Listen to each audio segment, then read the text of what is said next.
최근 검찰의 공개 수배로 여론의 관심이 모아진 계곡 살인 사건이 정치권의 검수완박 논쟁으로까지 비화하고 있습니다. 민주당의 검찰 수사권 완전 박탈 추진에 국민의힘이 반발하면서 검찰이 없었다면 사건 시체를 밝히지 못했을 거라고 주장한 건데요. 실제 수사 과정은 어땠는지 황윤태 기자가 짚어봤습니다. 계곡 살인 사건을 처음 수사한 기관은 경기 가평경찰서입니다.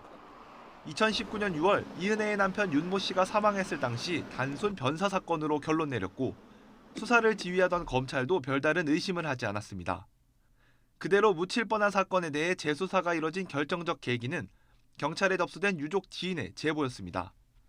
보험금을 노린 범행 의혹 등에 대해 1년 동안 다시 경찰 수사가 진행됐고 방송 프로그램으로 다뤄지면서 사회적 관심도 고조됐습니다. 결국 경찰은 살인과 보험 사기 방지 특별법 위반 미수 혐의를 적용해 이은혜와 공범 조연수를 검찰에 넘겼습니다. 다만 혐의를 입증할 물증은 확보하지 못해 수사와 송치는 불구속 상태로 진행됐습니다.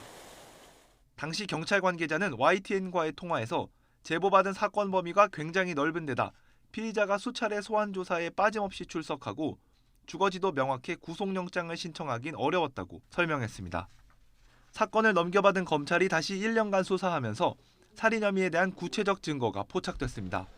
이은혜와 조연수의 주거지 압수수색을 통해 확보한 대포폰 수십 개에서 윤 씨를 계획적으로 살인하려 한 정황이 드러난 겁니다. 2019년 강원도 양양의 펜션에서 보거피가 섞인 음식을 윤 씨에게 먹이고 석 달 뒤 경기도 용인의 낚시터에서도 윤 씨를 빠뜨리려 한 정황도 새롭게 확인됐습니다. 검찰은 이를 토대로 이은혜와 조연수를 처음 소환해 새로 확보한 증거를 들이밀었지만 이들은 다음날 곧바로 잠적해버렸습니다. 3개월 넘게 두 사람의 행방을 찾지 못한 검찰은 결국 공개 수사로 전환한 뒤 경찰과 함께 추적에 나섰습니다. 수차례 변곡점을 겪으며 대중의 관심을 집중시킨 이번 사건은 검찰 수사권 완전 박탈 논란과 맞물려 정치권에서까지 언급됐습니다. 계곡 살인 사건 피의자들이 경찰 수사에서 풀려나왔다가 검찰이 결정적 증거를 발견한 이후 피의자들은 도주 중입니다.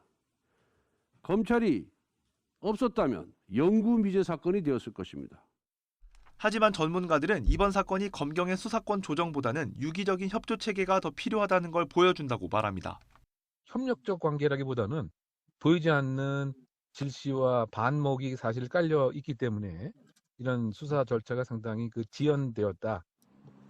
특히 공개수배 2주째, 피의자를 검거하지 못하면서 수사가 점차 장기화 국면으로 접어드는 만큼 검경 간 긴밀한 공조 체계가 어느 때보다 중요하다는 지적입니다. YTN 황윤태입니다.